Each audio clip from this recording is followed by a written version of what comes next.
الرجيم.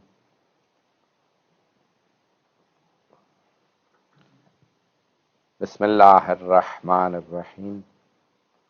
الحمد لله الذي نور قلوب العارفين بنور معرفته وأثبت فؤاد أنبيائه وأوليائه بقصص الأنبياء والمرسلين وأكمل إيمان المسلمين والمؤمنين بولاية علي أمير المؤمنين عليه السلام. اللهم صل على محمد وآل محمد. والصلاة والسلام والتحية والإكرام على أفضل الموجودات العبد المؤيد والرسول المسدد المصطفى الأمجد المحمود الأحمد أعني أبا القاسم محمد.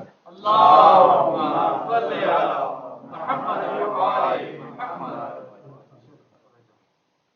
وعلى روحه ونفسه وصهره ووسيه سيد الأتقياء والأصفياء مولى الموالي إمام المتقين علي بن أبي طالب. اللهم صل على محمد وآل محمد.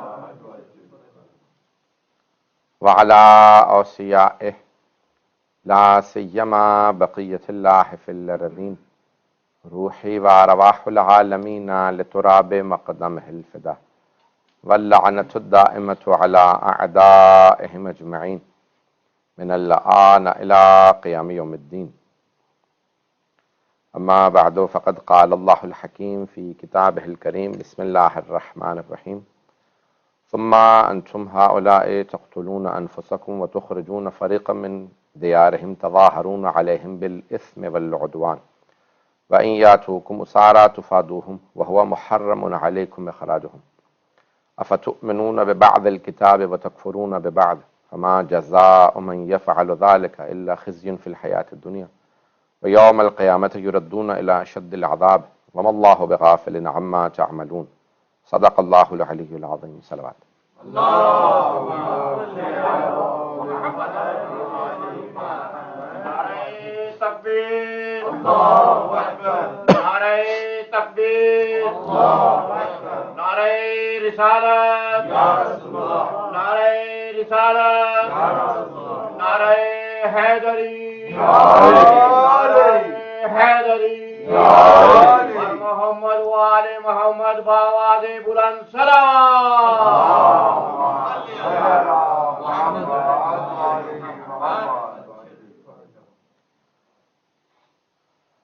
ہم نے جو عنوان رکھا بلکہ عنوان ہمیں دیا گیا عراق و شام تاریخ کے آئینے میں. عشرے کی آج آخری مجلس ہے. یہ عشرہ پائے تکمیل تک پہنچا. خداوند متعال جہاں جہاں پہ جلوس برپا ہو رہے ہیں، جہاں جہاں پہ اس وقت زائرین سڑکوں پہ ہیں، دنیا بھر میں اس وقت جلوس چل رہے ہیں، پروردگار ان کو ان کے اس جلوس کے اختتام تک خیر و عافیت سے پہنچا. تمام ماتمیوں کی عزاداروں کی پروردگار حفاظت فرمائے اور خداوند متعال اور جناب سیدہ سلام اللہ علیہا قبول فرمائیں اپنی بارگاہ میں. بانیان مجلس، منتظمین، خداوند متعال سب کی توفیقات میں اضافہ فرمائیں اور جتنے بھی مومنین و مومنات شرکت کرنے والے ہیں خدا ان کی توفیقات میں اضافہ فرمائیں. پروردگارہ کرونا وائرس کا خاتمہ فرما. اور ایک مومن کافی دنوں سے علیل ہیں اور بہت سے لوگوں نے کہا پروردگارہ آج کے دن کے صدقے میں ہم سب کو آئندہ برس پھر 40 اگر ہو سکے تو کربلا میں زیارت نصیب فرما. لیکن اگر پروردگارہ کہیں تیرے قضاء و قدر نے فیصلہ کر لیا یہ ہمارا آخری 40 ہے تو ہمیں سید الشہداء کی شفاعت نصیب فرما. بس بھئی آج کوئی ایسی وہ نہیں، لیکن میں موضوع کو مکمل کر رہا ہوں. آیت سے متعلق کچھ جملے پیش کروں گا. یہ آیت اللہ سبحانہ وتعالیٰ ایک پیغام دے رہا ہے خطاب بنی اسرائیل سے، لیکن جاویدانی پیغام ہے کہ قرآن کی مخالفت نہ کرو، جو بھی اللہ کے ساتھ عہد کرے اسے پورا کرے. ظالم کا خزی فی الحیات دنیا و یوم القیامت یردون الی اشد العذاب. جو بھی ظالم ہے، ظلم کرنے والا ہے، اسے اللہ دنیا کے اندر بھی ذلیل و خوار کرے گا اور آخرت میں بھی ان کے لیے عذاب ہے۔ تو چاہے یزیدی کسی بھی دور میں ہوں، وہ ذلیل و خوار ہیں اس دنیا میں بھی آخرت میں بھی۔ میں زیادہ اب تفصیل کیونکہ نہیں جا سکتا، لیکن 40 حسینی اس کی زیارت کی فضیلت بہت زیادہ ہے۔ اگر آپ روایات میں دیکھیں تو سید الشہداء کی زیارت کا ثواب یوں تو بہت زیادہ ذکر کیا گیا کہ سید الشہداء کے لیے خود ختم مرتبت صلی اللہ علیہ وسلم نے فرمایا ہے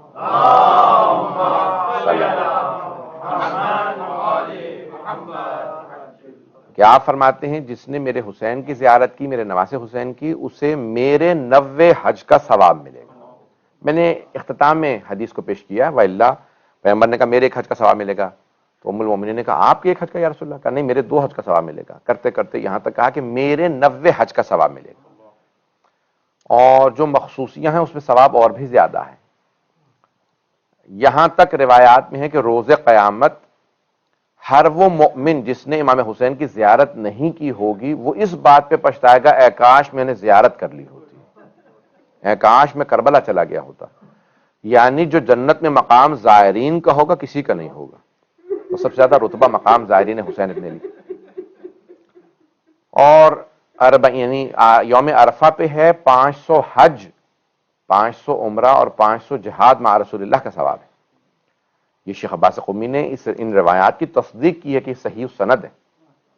یوم عرفہ پہ 500 حج، جو یوم عرفہ پہ امام حسین کی زیارت جائے یعنی 9 ذی الحجہ کو شہادت جناب مسلم والے دن جائے گا تو اسے 500 حج، 500 عمرہ اور 500 جہاد مع رسول اللہ کا ثواب ملے گا۔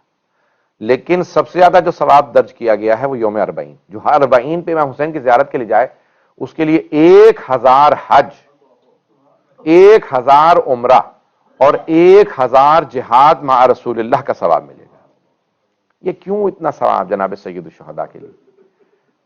اور میں کل دیکھ رہا تھا تو شیخ مرحوم شیخ جعفر شوشتری نے تو یہاں تک لکھا ہے کہ کون کون سی عبادات گنوائی ہیں ائمہ علیہ السلام نے امام حسین کی زیارت کے لیے، تو فرماتے ہیں کہ اسی جگہ پہ کہا کہ جو امام حسین کی زیارت کے لیے جائے اسے اتنے برس کی نمازوں کا ثواب ملے گا۔ جو امام حسین کی زیارت کے لیے جائے تو ایک جگہ پہ اسے 1000 روزوں کا ثواب ملے گا۔ جو امام حسین کی زیارت کے لیے جائے تو ایک جگہ پہ ہے تو اسے مثال کے طور پہ احد پہاڑ جتنا سونا زکوٰۃ میں دینے کا ثواب ملے گا۔ مجھے نہیں معلوم اگر ہیں لوگ میرے ساتھ یا نہیں ہیں۔ ایک جگہ پہ ہے کہ اسے صلۃ الرحم کا ثواب ملے گا۔ ایک روایت میں ہے رسول خدا کے ساتھ نیکی کا ثواب ملے گا۔ آپ کے ذہنوں میں ہے نا، ایک صحابی، جوان صحابی گزر رہے تھے، دیکھا رسول خدا اپنے گھر کی دیوار چن رہے ہیں، خود دیوار بنا رہے ہیں، خود اپنے کام کرتے ہیں۔ تو وہ صحابی، جوان صحابی آئے، کہا یا رسول اللہ اجازت دیں تو میں مدد کروں آپ کی دیوار بنانے میں۔ پیغمبر کسی کو نیکی سے نہیں روکتے تھے کہ نیکی کرنا چاہتا ہے ہاں بیٹا آؤ کوئی مسئلہ نہیں۔ تو وہ دیوار بنا اینٹیں رکھنے لگا، پیغمبر گارا لگاتے، تو جب دیوار مکمل ہو گئی تو رسول خدا صلی اللہ علیہ وسلم نے فرمایا، کہا کہ اب مجھ سے کچھ مانگو میں تمہیں عطا کروں گا، جو مانگو گے میں عطا کروں گا۔ تو کہا یا رسول اللہ آپ نے اتنا ثواب شہادت کے لیے بتایا، اگر دعا کر دیں میں شہید ہو جاؤں۔ تو پیغمبر نے ہاتھوں کو بلند کیا، کہ پروردگارا اس نے میرے ساتھ نیکی کی ہے، اسے شہادت عنایت فرما۔ روایت میں ہے کہ اس سے جو اگلا غزوہ ہوا وہ اس میں شہید ہوا جوان۔ تو پیغمبر اب یہاں پہ امام فرماتے ہیں جس نے حسین ابن علی کی زیارت کی اسے رسول خدا کے ساتھ نیکی کا ثواب ملے گا۔ اس نے رسول خدا کے ساتھ نیکی کی ہے جیسے اس جوان نے نیکی کی۔ ایک روایت میں نے خود دیکھا کہ امام صادق فرماتے ہیں جس نے امام حسین کی زیارت کی اس نے جناب سیدہ کے ساتھ نیکی کی ہے، اسے خود جناب سیدہ عطا کریں گی، خود جناب سیدہ کہیں گی تم میرے بیٹے کی زیارت کے لیے جو مانگے گا میں عطا کروں گی، میں تجھے جزا دوں گی۔ یہ تو نے حسین کی زیارت نہیں کی ہے، تم میرے بیٹے حسین کی زیارت جو کہے گا میں تجھے عطا کروں گی۔ تو روایات میں بہت زیادہ اجر و ثواب بیان کیا گیا، بہت زیادہ امام حسین کی زیارت 40 کا زیارت کا ثواب ہے بہت زیادہ، اور بے کثرت سے روایات ہیں امام حسین کی زیارت کے لیے۔ میں تفصیل اگر بیان کروں اسے ختم قرآن کا ثواب ملے گا، اسے ہر نیکی کو گنا۔ کیوں؟ کیونکہ آج جتنی نیکیاں باقی ہیں وہ حسین ابن علی کی وجہ سے، یہ عبادتیں باقی ہیں، حج کا ثواب، نماز کا، روزے کا، زکوٰۃ کا، جہاد کا ثواب، صلۃ الرحم کا ثواب، ہر نیکی کا ثواب بتایا گیا امام حسین کی زیارت میں۔ کیوں؟ جانتے ہیں کیوں؟ کیونکہ اگر امام حسین معاذ اللہ بیعت کر لیتے یزید کی تو ہر نیکی ختم ہو جاتی، دنیا میں کوئی نیکی کرنے والا نہ ہوتا، کوئی حج پہ جانے والا نہ ہوتا۔ ارے حسین نے بیعت کر لی، حسین جیسے اگر بیعت کر لیں تو اب امام حسین نے بیعت نہ کر، جان دے دی، بیعت نہیں کی۔ اس نے یہی کہا تھا نا، میں آپ کی جان لکھا، ٹھیک ہے میں جان دے دوں گا لیکن میں بیعت نہیں کروں گا، کیونکہ میں جانتا ہوں یہ ہاتھ میرا ہاتھ نہیں، میرے بابا علی کا ہاتھ ہے، یہ میرے بھائی حسن کا ہاتھ ہے، بلکہ یہ میرے جد رسول خدا کا ہاتھ ہے، یہ میری ماں زہرا کا ہاتھ ہے۔ اگر یہ ہاتھ کسی کے ہاتھ میں بیعت کے لیے چلا جائے تو ان سب کی بیعت ہے، یہ ان سب کی توہین ہے اگر میں بیعت کر لوں، میں تو بیعت نہیں کروں گا۔ تو عزیزان گرامی، امام حسین نے سب کچھ قربان کر دیا، دین خدا، بلکہ یہاں نہیں، میں اپنے انداز سے اگر دین کا مکالمہ پیش کروں، دین کہے اے حسین 1,24,000 انبیاء کی زحمتوں سے میں پہنچا ہوں، اب میں ختم ہو رہا ہوں، میں دین تڑپ رہا تھا، آخری سانسیں لے رہا تھا کہ یزید نے مجھے اپنے ہاتھ میں لے لیا۔ تو ایک مرتبہ حسین ابن علی کھڑے ہوئے کہا، اے دین تو بچ جائے گا اگر میں اپنے نانا کے صحابی حبیب کو دے دوں؟ کہا کہ شاید میں بچ جاؤں حبیب جیسے کی قربانی سے۔ کہا اگر نہیں بچے گا تو اور اصحاب بھی ہیں۔ کہا اگر پھر بھی نہیں بچے گا نا تو میرے پاس عباس جیسا بھائی۔ پھر ایک مرتبہ سید الشہداء نے خطاب کر کے دین سے کہا ہوگا، اے دین میرے پاس علی اکبر جیسا بیٹا ہے، میرے پاس قاسم جیسا بھتیجا ہے، اون و محمد جیسے بھانجے ہیں، اور پھر سب کچھ دینے کے بعد میرے پاس ایک علی اصغر بھی ہے۔ میں تو بھی دین کا مکالمہ پیش کر رہا ہوں، آپ تو فضائل میں سے رو رہے ہیں، ابھی مسائل میں کیا کیجئے گا؟ تو سید الشہداء دین سے مکالمہ کریں گے اور مکالمے میں کہیں گے، میں کہوں گا ہرملا تو نے اس بچے کو تیر مارا ہے جس بچے کو یہی معلوم نہیں تھا کہ تیر کھا کے رونا ہے یا ہنسنا ہے، اس بچے کو یہی، بڑے بڑے مظالم ہیں، عجیب و غریب ہے نا کیفیت۔ بھئی ابھی میں آگے جا کے پیش کروں گا، ابھی آپ ماحول بنا رہے ہیں، تو میں جو پڑھنا چاہ رہا تھا کہ یہ 40 کی زیارت، جانتے کیوں اتنا ثواب ہے؟ کہ سب سے پہلے جو زیارت کے لیے آئی ہیں ہستیاں وہ بڑی مظلوم ہستیاں ہیں۔ البتہ علماء میں اختلاف ہے کہ پہلے 40 پہ آئی ہیں بیویاں یا دوسرے 40 پہ، یعنی 61 ہجری میں، 61 ہجری میں کربلا کا واقعہ عاشورہ پہ امام حسین کو شہید کیا گیا، اسی سال کے 40 پہ بیویاں آئی ہیں یا اس سے ایک برس بعد۔ بہت سے علماء کا عقیدہ یہ ہے کہ پہلے ہی سال، بہت سے علماء یہ کہتے ہیں نہیں 61 ہجری میں نہیں بلکہ 62 ہجری 62 ہجری کے اندر بیویاں آئیں، لیکن 61 ہجری میں حضرت جابر بن عبداللہ انصاری، حضرت عطیہ اور بہت سے اور بنی ہاشم میں سے لوگ آئے۔ بہت سے علماء کا نظریہ یہ ہے کہ پہلے 40 کے بعد وہ لوگ رکے ہوئے تھے اور وہ پھر بعد میں بیویاں آئی ہیں۔ چوتھا، بہرحال مختلف نظریات ہیں، ایک عقیدہ یہ ہے جو بعید از قیاس نہیں ہے کہ بیویوں کو عاشورہ کے بعد جب کوفہ لے جایا گیا تو کوفے میں جو رکے اس کے بعد پھر 40 حسینی کے لیے کربلا سے ہوتے ہوئے کربلا زیارت کر کے پھر شام گئے۔ کچھ علماء کا یہ بھی عقیدہ ہے۔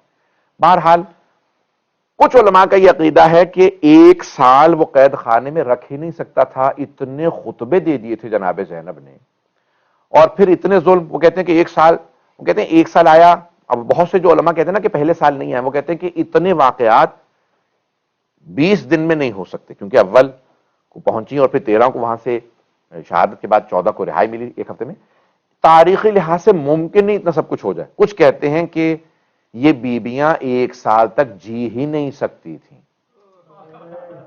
یہ جو جناب سکینہ اتنے مظالم دیکھ رہی تھیں، اتنا کچھ ہوا، وہ بی 1 سال تک برداشت ہی نہیں کر سکتی تھی، یہ وہ جو بھوک پیاس مسلسل دیکھی تھی۔ اب میں کیسے پیش کروں آپ کے سامنے؟ تو زیادہ تر علماء کہتے ہیں کہ نہیں، یہ بڑے بڑے اس میں علماء کا نظر، دونوں طرف بڑے بڑے علماء ہیں مورخین میں، دونوں طرف، دونوں عقیدوں کے اوپر، چھوٹے علماء نہیں ہیں۔ مرحوم سید علی آغا قاضی طباطبائی، انہوں نے پوری ضخیم کتاب لکھی ہے کہ پہلے ہی سال کے 40 میں واپس آئیں، اور وہ کہتے ہیں کہ اتنے بیوی نے خطبے دے دی تھے کہ انقلاب برپا ہو گیا تھا، یزید اب روک نہیں سکتا تھا۔ پھر بہت سے علماء کہتے ہیں کہ نہیں، بہرحال دوسرے، اب مجھے اس کی بحث میں نہیں جانا، کبھی بھی آئیں لیکن 40 پہ۔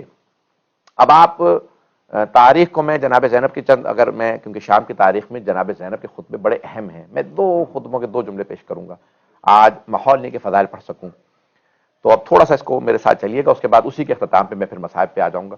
میرے ذہن میں تھا کہ شاید میں پورا 1 گھنٹہ 1.5 گھنٹہ پڑھ سکوں، لیکن کیونکہ اب آپ حضرات جو ہے بالکل میں نے دیکھا کہ ماحول جو ہے مصائب کا ہے، آنسو رکھے ہوئے آنکھوں پہ. شاید محرم سفر آتے ہی دل بھرنے لگتا ہے، اور جب محرم سفر جا رہا ہوتا ہے نا تب بھی زیادہ رونے کا جی کرتا ہے. لوگ کہتے ہیں پوری دنیا میں محرم آتا ہے، محرم چلا جاتا ہے، لیکن شیعوں میں محرم نہیں آتا، خود امام حسین آ جاتے ہیں ہمارے. امام حسین آ جاتے ہیں، امام حسین علیہ السلام تشریف لاتے ہیں. ہماری زندگیوں میں محسوس ہونے لگتا ہے جیسے امام حسین آ گئے ہیں. تو بہت سے دنیا باقی تو سارا دنیا کے اندر محرم آتا ہے، سفر آتا ہے، محرم سفر چلا جاتا ہے، لیکن شیعوں کی زندگی میں لگتا ہے امام حسین آ گئے ہیں، حسین بس رہے ہیں. اور ایک صاحب میں ایک جگہ مجلس پڑھ رہا تھا تو کہنے لگے میں بہت پوری زندگی گزر گئی، اب میں اتنا بوڑھا ہو گیا، تو کہنے لگے مولانا بس ایک ہی محسوس ہوتی ہے بات کہ امام حسین آتے بہت دیر سے ہیں، جاتے بہت جلدی ہیں. یہ محرم سفر امام حسین آتے ہیں نا، آتے بہت دیر سے، پورا سال انتظار کراتے ہیں، جاتے بہت جلدی ہیں. دل کرتا ہے بس ہم روتے رہیں روتے رہیں. نہ جانے کتنا روکا گیا مولا کے ان بیٹے اور بیٹیوں کو، بہنوں کو، کہ آج اتنا رونے کا جی کرتا ہے. آپ نے دیکھا ہے اپنے بھی کسی کا غم ہو نا تو 2-4 سال بعد، 10 سال 20 سال بعد وہ غم کم ہو جاتا ہے، لیکن نہ جانے امام حسین کا غم کیسا ہر سال بڑھتا نظر آتا ہے. ہر سال یہ غم بڑھ جاتا ہے، زخم ہرے ہو جاتے ہیں. محسوس یہ ہوتا ہے کہ جیسے دل پہ آ کے بات لگتی ہے حسین کو مارا گیا. اب میں کیسے پیش کروں گا جملے، مجھے معاف کیجیے گا. تو اب یہ 2 جملے جناب زینب کے خطبے کے سن لیجیے کہ جب لایا گیا بیبیوں کو، پہلی سفر ہے، جمعے کا دن ہے، اور جب دربار میں لایا گیا تو ایک مرتبہ یزید نام لے لے کے پوچھ رہا تھا. اگر کوئی غیرت مند ہونا تو وہ آج کے دور میں بھی برداشت نہیں کرے گا کہ کوئی شرابی، کوئی بدکردار آدمی اس کی کسی خاندان کی بیوی کا نام لے. لیکن امام سجاد اسی لیے فرماتے ہیں نا کہ کربلا سے زیادہ سخت میرے لیے شام تھی، کہ امام سجاد جیسا غیور امام، اور یزید پوچھے ان میں زینب کون ہے، علی کی بیٹیاں کون کون سی ہیں. اور آپ کو پتا ہے نام صرف چند بیبیوں کے لیے جاتے ہیں. مولا کے 14 بیٹے 14 بیٹیاں، 18 مشہور ہیں لیکن بہرحال کچھ نے زیادہ بھی لکھے، لیکن 14 بیٹے 14 بیٹیاں. اور کہتے ہیں زیادہ تر جناب امیر کی بیٹیاں کربلا مولا حسین کے ساتھ گئی تھی اور قیدی بنائی گئی تھی.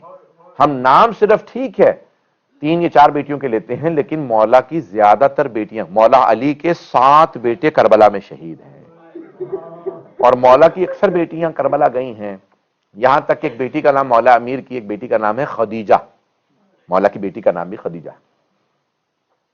تو شام غریبہ میں جب جناب زینب نے آواز دے کے کہا نا بیبیوں اپنے اپنے بچوں کو دیکھ لو، سب کے بچے ہیں. جناب ام کلثوم سے کہا کہ سب سے پوچھ لو.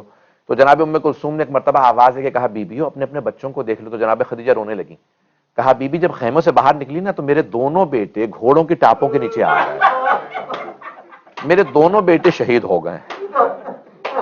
تو یعنی مولا کے خاندان نے بہت قربانیاں دی ہیں، جناب امیر کے خاندان،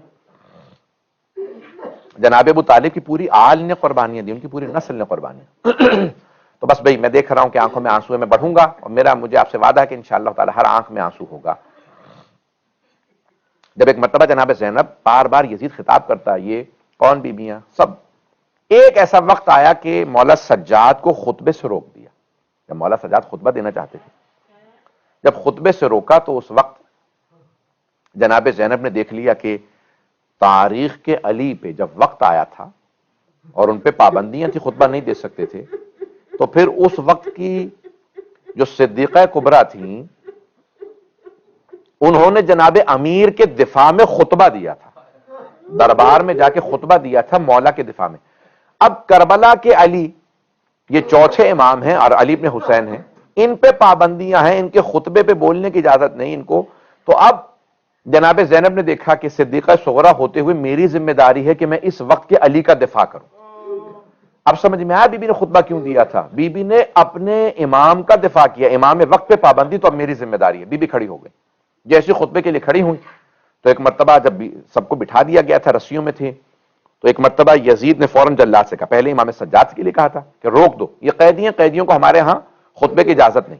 جیسے ہی جلاد آگے بڑھا، مولا کے گلے میں توق تھا، اور اگر آپ اس توق کو دیکھیں نا تو زنجیریں ایسے نہیں تھیں، اگر دیکھ رہے ہو سب لوگ مجھے، یہ مولا کے ہاتھ اسی طوق میں بندھے ہوئے تھے.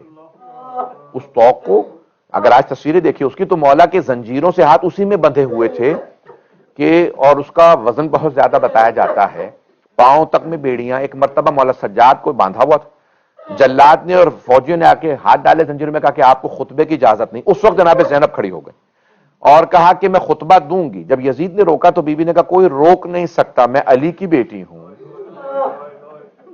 میں خطبہ دوں گی. اب جناب سیدہ زینب سلام علیہ نے خطبہ دیا اور ایک مرتبہ کہا کہ یا یزید کد قیدک وسعا سعیک وناسب جہدک واللہ لا تمحو ذکرنا. اے یزید تو نے جتنا مکر و فریب کرنا تھا کر لیا, تیرے میں اگر اور سعی و کوشش ہے, طاقت ہے تو اور کر لے. تو واللہ لا تمحو ذکرنا, ہم اہل بیت کا ذکر مٹنے والا نہیں ہے. بلا تمہیں تو وحی نا, وہ جو ہمارے جد رسول خدا پہ وحی نازل ہوئی تھی وہ قرآن, وہ ختم ہونے والا نہیں ہے. اس زمانے کے لوگ سمجھ نہیں سکتے تھے جناب زینب کیا فرما رہی ہیں. بی بی فرما رہی تھی یہ سب یزید کی حکومت ختم ہو جائے گی, تخت و تاج ختم ہو جائے گا, سکہ ختم ہو جائے گا, اس کی قبر کا پتہ نہیں ہوگا, اسی شام میں ہر جگہ لکھا ہوگا welcome to the city of Syeda Zainab, Syeda Zainab کے شہر میں خوش آمدید. بی بی کے ہر جگہ حرم کا نشان لگا ہوگا. آج یہ جناب زینب کی فتح ہے کہ بی بی نے اس. اور ایک مرتبہ جناب زینب نے اشارہ کیا مولا سجاد کی طرف کا, قم یا سیدی و مولا, سارے دربار سے منوایا کہ میں باعظمت ہوں. سارا دربار کہنے لگا یہ بہت بی بی باعظمت ہے. اس وقت جناب زینب نے امام سجاد سے کہا اے میرے آقا, اے میرے مولا, اے میرے امام, کھڑے ہو جائیے خطبہ دیجیے. اب یزید روک نہیں سکتا تھا مولا سجاد کو, کیونکہ جناب زینب نے کہا کہ اب آپ کھڑے ہو جائیے. سارا دربار مخالف ہو گیا تھا یزید کا. جب سارے دربار نے کہا یزید یہ قیدی بولنے دے, کیوں روک رہا, کہ تم نہیں جانتے جب بھی ان کے خاندان سے کوئی بولتا ہے وہ ہمارے خاندان کو نابود کر دیتا. جناب زینب نے خطبہ دینے کے بعد ماحول تبدیل کر دیا. جب سب نے مان لیا نا یہ بی بی باعظمت ہے, تو بی بی نے کہا یہ میرا بھی امام ہے, یہ میرا بھی امام ہے, یہ کوئی عام آدمی نہیں, یہ میرا امام ہے, یہ میرا مولا, یہ میرا سردار ہے. اب جناب زینب نے کہا میرے آقا, میرے مولا, کھڑے ہو جائیے. بی بی نے سید و سردار کہہ کے مولا سجاد کو خطاب کیا.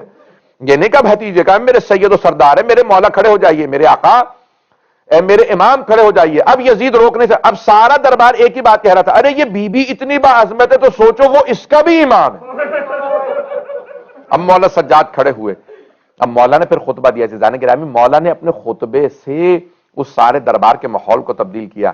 جناب اب اس کے اختتام پہ یزید نے کہا کہ بھئی ان کو مار دو. عزیزان گرامی, وہاں پہ جناب زینب نے قیام کیا, کہا نہیں, میں سجاد پہ تلوار نہیں چلنے دوں گی. میں نے اپنے مرحوم بھائی سے وعدہ کیا تھا میں سب کی حفاظت کروں گی. ہے نا ذہنوں میں, جب مولا حسین آخری مرتبہ خیموں میں آئے تھے تو مولا حسین نے کہا تھا اے زینب, میں نے ام کلثوم کو آپ کو سونپا, میں نے رقیہ کو آپ کو سونپا, میں نے سکینہ کو آپ کو سونپا, میں نے رباب کو, ایک ایک بی بی کا نام لیا اور پھر ایک مرتبہ کہا زینب میں نے سجاد کو آپ کو سونپا. جیسے مولا علی نے اپنے ایک ایک بیٹی بیٹے کا نام لے کے کہا تھا نا مولا حسن سے میں نے سب کو آپ کو سونپا, یہ سب آپ کی ضمانت میں ہیں. تو اسی طرح سے جناب سید الشہداء نے سب کو جناب زینب کی ضمانت میں دیا تھا, کیونکہ جانتے ہیں کہ یہ بی بی ہر جگہ پہ امامت کا. اب سمجھ میں آئے شام غریبہ میں جب مولا سجاد خیموں میں رہ گئے تھے, بی بی جلتے ہوئے خیمے میں کیوں گئی؟ بی بی امامت کی محافظ بنی ہیں. بس بھئی تو جناب زینب کبریٰ نے, آج عجیب غریب کیفیت ہے کہ اگر پڑھ پاؤں میں تو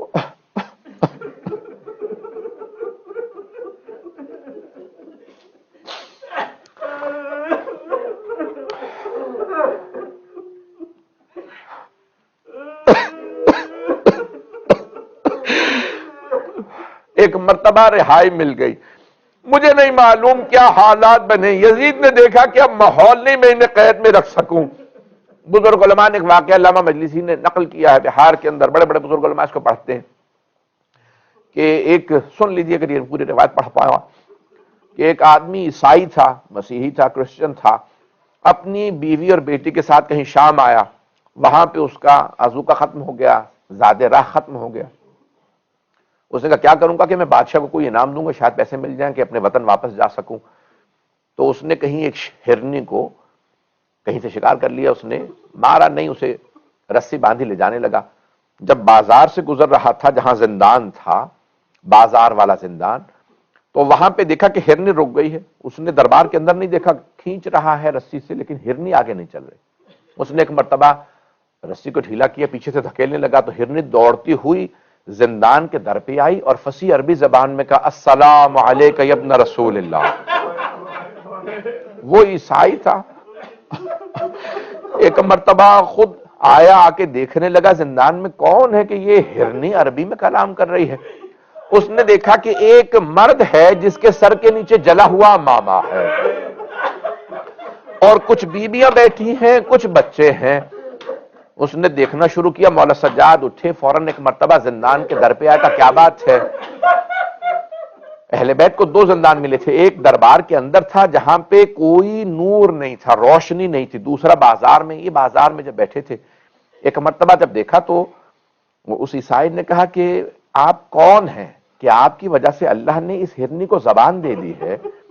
آج تھک کے نہ سنیے گا، میں جانتا ہوں جب زیادہ روتے ہیں نا تو آنسو خشک ہو جاتے ہیں، سینے میں درد ہونے لگتا ہے، کمر ٹوٹنے لگتی ہے، انسان زیادہ دیر رو نہیں سکتا۔ یہ مسلسل رونا سید سجاد کا کام ہے، یہ مسلسل رونا جناب زینب کبریٰ کا کام ہے۔ میں اور آپ زیادہ دیر مسلسل رو نہیں پاتے۔ اجرکم اللہ، اجرکم اللہ۔ بس بھئی آج کوئی رونے میں بخل نہ کرے، ایام تو ختم ہو رہے ہیں نا، آخری مجالس ہے، ابھی آپ لوگ فرش پہ بیٹھے ہیں لیکن کوئی ریت پہ تو نہیں بیٹھا، آپ کے سر پہ پھر بھی سایہ ہے، زمین پہ قالین بچھا ہے، کچھ ہی دیر میں آپ مجلس سے گھر میں واپس جائیں گے، نرم اور نازک بستر پہ چلے جائیں گے، لیکن ہائے وہ علی کی بیٹیاں، علی کی بیٹیاں قید خانوں میں۔ اجرکم اللہ، اجرکم اللہ۔ تو بس بھئی ایک مرتبہ اس نے جانے کے بعد سوال کیا، کہا کہ بھی آپ کون؟ مولا نے کہا آپ سے مطلب نہیں، کام بتاؤ مجھے۔ کہا نہیں کوئی کام نہیں، بس میں جاننا چاہتا ہوں آپ کون ہیں؟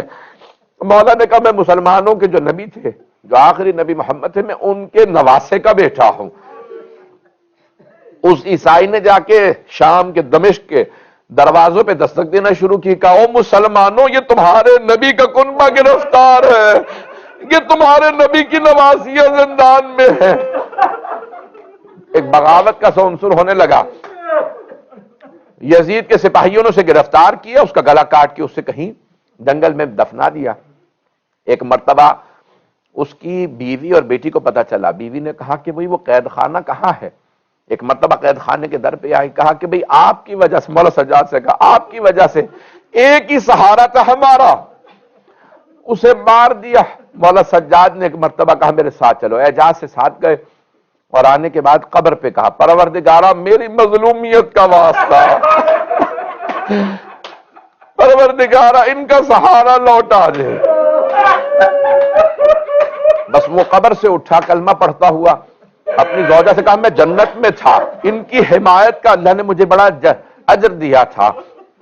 پھر مولا وہ جب جانے لگے نا تو مولا نے اس کی زوجہ سے کہا کبھی یہ نہ کہنا ہم سہارے چھینتے نہیں ہیں۔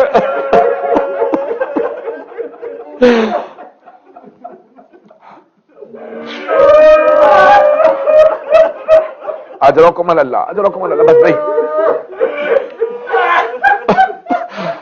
بس بھئی میں زیادہ زحمت نہیں دوں گا، 5 سے 10 منٹ 15 منٹ کی زحمت اور ہے آپ کے لیے، تو آج جی بھر کے رو لیجئے گا۔ آئے ذرا چلیں گے کچھ دیر کے لیے، شام چلیے، پھر ہم 40 پہ کربلا بھی آنا، ابھی تو میں نے کربلا کے مصائب نہیں پڑھے، سنیں گے مصائب، برداشت کر لیں گے آج خود مجھ سے نہیں پڑھا جا رہا، اگر پڑھ پایا تو۔ شام میں ایک مرتبہ جب ماحول بنا، یزید کوئی اچھا نہیں تھا کہ اس نے رہائی دے دی، اس نے کہا انہیں واپس مدینے بھیج دو کہیں یہاں بغاوت نہ ہو جائے۔ مولا سجاد سے کہا میں نے آپ کو آزاد کیا، واپس مدینے چلے جائیے، یہاں رہنا چاہیں تو میں مکان دے دیتا ہوں۔ مولا نے کہا یہاں ہمارا کیا رکھا ہے، ہم مدینے واپس جائیں گے۔ ایک مرتبہ کہا ٹھیک ہے، مجھ سے کوئی مطالبہ، مولا نے کہا تجھ سے کچھ نہیں چاہیے، بس شہداء کے سر واپس کر دے، جو تبرکات لوٹے تھے تبرکات واپس کر دے۔ اور پھر ایک مرتبہ کہا کہ ہمیں رونے دے، جب بھی ہم روتے تھے تو تیرے سپاہی ہمیں تازیانے مارتے تھے۔ ساری بیویاں زمین پہ بیٹھی گریہ کر رہی ہیں، اپنے اپنے شہداء کے نام لیتی جاتی ہیں، روتی جاتی ہیں۔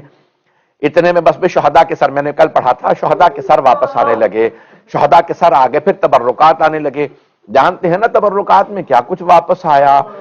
بس اتنے میں چادر تطہیر کا آنا تھا۔ جناب زینب نے کہا لاؤ میری ماں کی چادر، مجھے میری ماں کی چادر دے دو۔ اتنے میں دو چھوٹی چھوٹی بالیاں آئی۔ جناب رباب نے بالیوں کو دیکھا کہ جس بی بی کی بالیاں تھی وہ نہیں رہی۔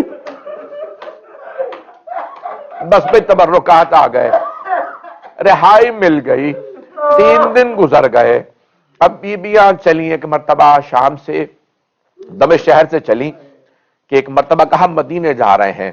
اب یہاں پہ 2 روایات ہیں، میں جلدی سے ایک ہی روایت پیش کروں گا کہ اب یہاں بشیر ابن جذلم یا بشیر ابن نعمان، بعض نے لکھا کہ مختار کے چچا کے بیٹے تھے جو لے کے گئے۔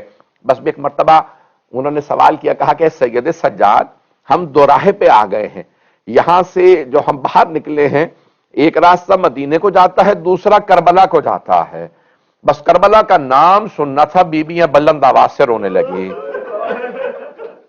ایک روایت میں، دوسری روایت میں سن لیجیے، ایک روایت میں یہ الفاظ ہیں جو ہمارے بڑے بڑے بزرگ علماء نے لکھے ہیں کہ جناب فاطمہ کبریٰ ابھی جب اونٹنی پہ تھی نا تو ناقہ میں اپنی محمل میں سو رہی تھی، آرام کر رہی تھی، نہ جانے کیا خواب دیکھا، روتی ہوئی اٹھی، کہا پھوپھی اماں مجھے میرے بابا کی خوشبو آ رہی ہے۔ پھوپھی اماں ذرا قافلے والوں سے کہے کچھ دیر کربلا لے چلو، میں اپنے بابا کے روزے پہ جانا چاہتی ہوں۔ ساری بیویاں رونے لگی۔ مولا سجاد نے کہا ہمیں کچھ دیر کے لیے کربلا لے چل۔ ایک مرتبہ قافلہ کربلا چلا۔ بس بھئی وہاں جناب جابر پہنچ چکے تھے۔ تفصیلی مصائب ہے جناب جابر کے، اب مجھ میں طاقت نہیں ہے کہ جناب جابر کے مصائب پڑھ سکوں۔ جناب جابر نابینا ہو گئے تھے 90 برس سے۔ اب ایک مرتبہ جب آئے نا تو پہنچنے کے بعد جناب جابر نے جناب سید الشہداء کی زیارت کا قصد کیا۔ بچپنے سے مولا حسین کو انہوں نے دیکھا تھا، احد میں ان کے بابا شہید ہوئے تھے، عبداللہ انصاری خزرج قبیلے سے تھے۔ تو ایک مرتبہ رونے لگے، کہا مولا جب بھی میں آپ کے پاس آتا تھا آپ مجھ سے بڑی محبت کرتے تھے، مجھے پیار کرتے، گلے لگاتے، حسین میں مدینے سے آیا ہوں، مولا مجھے گلے لگا لیجئے۔ جناب جابر بلند آواز سے رونے لگے۔ تو ایک مرتبہ قبروں پہ زیارت کے لیے جب گئے تو ایک مرتبہ دیکھا کہ ان کے نابینا تھے، کانوں میں آواز آنے لگی کہ کوئی کچھ لوگ آ رہے ہیں۔ تو اپنے ایک مرتبہ غلام سے کہا کہ کون آ رہا ہے ذرا دیکھا، دور سے قافلہ آ رہا ہے۔ تو غلام سے کہنے لگے کہ اگر اس میں میرے مولا سجاد ہوئے نا میں تجھے آزاد کر دوں گا۔ تو غلام نے سوال کیا آپ کے مولا سجاد کی علامت کوئی؟ کہ میرے مولا 24 برس کے جوان ہیں، بڑے قداور ہیں، خوبصورت ہیں۔ تو ایک مرتبہ غلام نے دیکھنا شروع کیا، کہا ایک مرد ہے باقی خواتین ہیں، برقعوں میں ہیں۔ دیکھتا رہا، کہا نہیں آپ کے مولا سجاد نہیں ہے۔ کہا کیوں؟ کہا یہ جو آ رہے ہیں نا ان کی داڑھی سفید ہے، کہا ان کی پشت جھکی ہوئی ہے، کہا یہ آپ کے مولا سجاد نہیں۔ اگر دیکھ سکے تو میری طرف دیکھیے گا، آپ جانتے ہیں نا ہر بیٹا چاہتا ہے مجھے میرے باپ کا پرسہ دیا جائے۔ لوگ مجھے گلے لگا کے گئے رہے آپ یتیم ہو گئے، لوگ اسے پرسہ دے، لیکن مولا سجاد کو کسی نے پرسہ نہیں دیا تھا، نہ کسی نے گلے لگایا تھا۔ مولا سجاد واقعہ کربلا کے بعد سے کسی اپنے کو تلاش کر رہے تھے، جیسے ہی جناب جابر کو دیکھا خود ہی آگے بڑھے، جناب جابر کو گلے لگا کے رونے لگے گا، جابر میرے بابا مارے گئے۔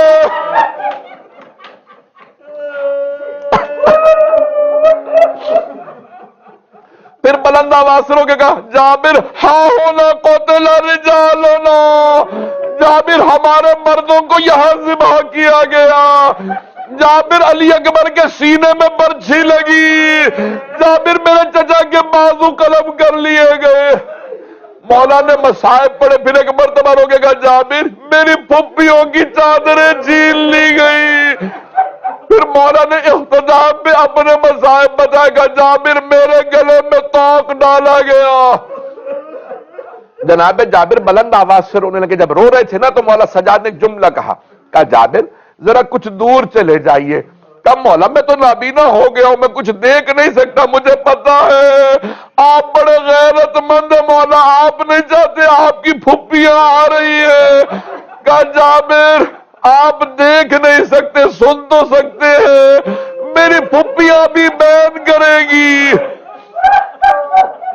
جابر کچھ دور چلے جائیے. ایک مرتبہ بیویاں آئیں, جناب زینب نے بلند آواز سے کہا بھیا ہم شام سے لٹ کے آئے ہیں, ہمارے بچے مارے گئے. جناب زینب نے بلند آواز سے کہا اے میرے بھیا حسین, جب میں پہلے آپ سے ملنے آتی تھی آپ کھڑے ہو کے استقبال کرتے تھے. بی بی نے ایک مرتبہ کہا بھیا مجھے گلے لگا لو, میرے پاؤں بڑے زخمی ہے, میری پشت پہ نیل ہے.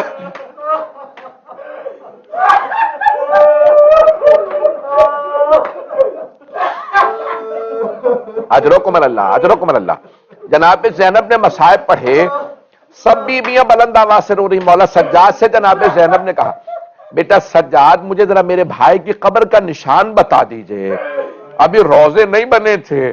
مولا سجاد نے کہا پھپھی اماں میرے ساتھ آئیے. ساری بیویاں جناب زینب کے پیچھے پیچھے چل رہی ہیں. مولا نے اشارہ کیا پھپھی اماں یہاں میرے بابا کا مرقد ہے. ساری بیویاں جناب سید الشہداء کے روضہ اطہر پہ گر گئے, قبر مطہر پہ. سب بلند آواز سے رونے لگیں واہ حسینہ. اب مولا سجاد نے دیکھا اگر میں نے نہ روکا تو کوئی بیوی روتے روتے مر جائے گی. مولا نے اپنی پھپھی کا بازو پکڑا, کہا پھپھی اماں بس کیجئے. سب بیویوں سے کہے رک جائیں. جب سب بیویوں کو روکا نا مولا سجاد نے, اگر دیکھ سکے تو دیکھیے گا, مولا سجاد نے پھپھی کا بازو پکڑا, جیسے ہی قبر مطہر سے اٹھایا بی بی نے سوال کیا بیٹا سجاد یہ میرے بھائی کے ساتھ والی قبر کس کی ہے؟ مولا سجاد نے کہا پھپھی اماں یہ میرے علی اکبر بھائی کی قبر ہے. یہ میرے بھائی علی اکبر کی قبر ہے. ساری بیویاں دوبارہ قبر پہ گر گئی, کہنے لگی واہ علی اکبر. پھر مولا سجاد نے روکا, کہا پھپھی اماں بس کیجئے. پھر گنج شہداء میں نام پوچھے یہاں کس کس کی قبریں ہیں؟ کہا یہاں قاسم کی.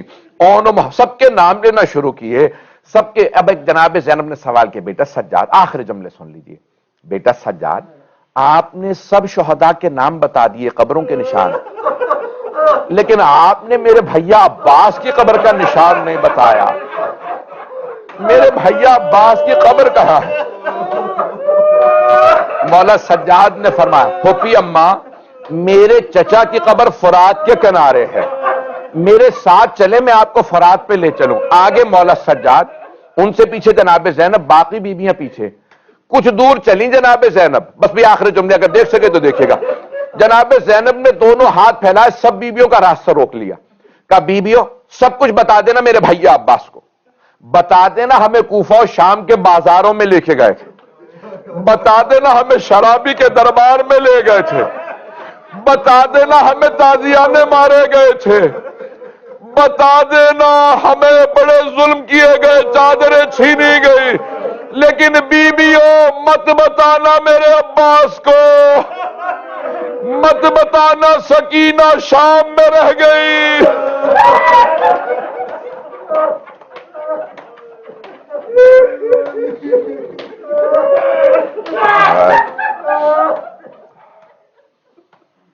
الا لعنت اللہ علی القوم الظالمین وسيعلم الذين ظلموا أي منقلب ينقلبون.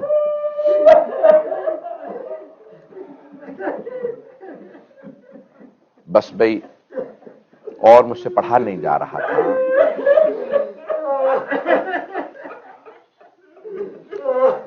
اب مجھ میں اور طاقت ہے نہیں لوٹ سکوں. ہاتھوں کو بلند کیجیے گا, چند جملے دعا کے کرانا چاہتا ہوں. پروردگارا, بڑے بڑے بزرگ علماء کہتے ہیں کہ اگر دعا قبول نہ ہو رہی ہو تو امام زمانہ کو جناب زینب کا واسطہ ہے. میرے بھائی برداشت نہیں کر پا رہے, میرے کثیر نے ہاتھ باندھ لیے. کیسے پڑھوں گا؟ بس ایک جملہ, ایک مرتبہ کہیں پروردگارا جناب زینب کی چادر کا واسطہ,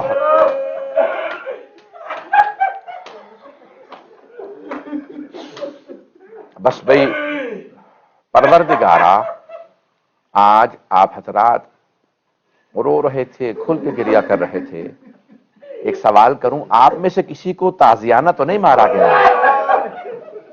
ایک سخت جملہ کہنے والا ہوں، ہاتھوں کو بلند کیجئے گا، سب میری طرف دیکھیے گا، امام زمانہ کے بس ظہور کی دعا مانگیے گا، بس میں اور کوئی دعا نہیں مانگ رہا۔ یہ 45 منٹ مصائب ہی میں گزر گئے، بس بھئی 2 جملے سن لیجئے، 2 واسطے دینا چاہتا ہوں۔ پروردگارا، پروردگارا، پروردگارا، واسطہ امام حسین علیہ السلام کی مظلومیت کا، کہ آج تک پوری دنیا میں ان کی مظلومیت کا لوگ اہتمام کر رہے ہیں۔ بتاتے ہیں سب کو، جو جملے پیش کرنا چاہتا تھا، مجھے معاف کیجیے گا سخت جملے ہوں، بیان کرنے کے لیے میرے لیے بعض اوقات مشکل ہو جاتا ہے کہ خدا نہ کرے کوئی کمزور دل کا ہو۔ پروردگارا، دیکھیں، سنیں گے آپ، آج تک دنیا میں کبھی دیکھا گیا کہ کسی کا باپ دنیا سے چلا جائے، بیٹے کے گلے میں توق ڈال دیا جائے، بیٹیوں کی چادریں چھین لی جائے، ایک بیٹی کو تماچے مارے جائے؟